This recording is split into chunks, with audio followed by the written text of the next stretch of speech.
To the town of Agua Fria rode a stranger one fine day. Hardly spoke to folks around him, didn't have too much to say. No one dared to ask his business, no one dared to make a slip.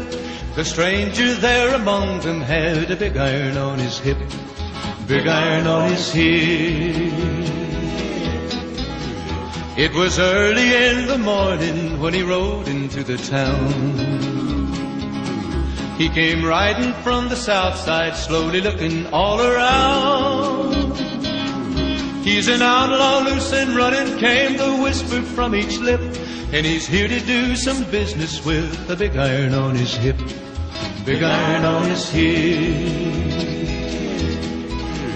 In this town there lived a ranger by the name of Texas Red.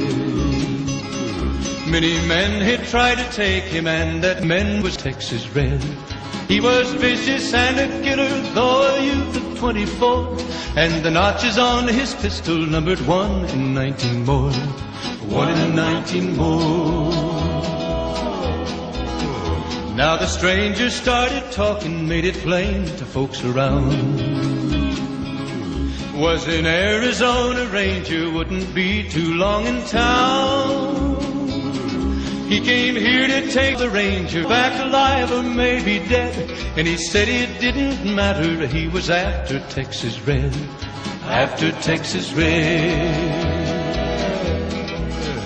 Wasn't long before the story was relayed to Texas Red. But the ranger didn't worry, men that tried before were dead. 20 men had tried to take him, 20 men had made a slip.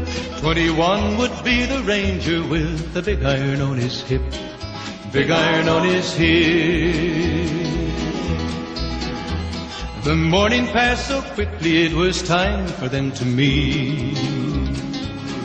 It was 20 past 11 when the ranger walked out in the street. Folks were watching from the windows, everybody held their breath. They knew this handsome ranger was Texas Red, after Texas Red. It was over in a moment and the folks had gathered round. There before them lay Texas Red on the ground. Oh, he might have went on killing, but he made one fatal slip when he tried to beat the ranger with the big iron on his hip, big iron on his hip. Big iron, when he tried to beat the ranger with the big iron on his hip, big iron on his hip.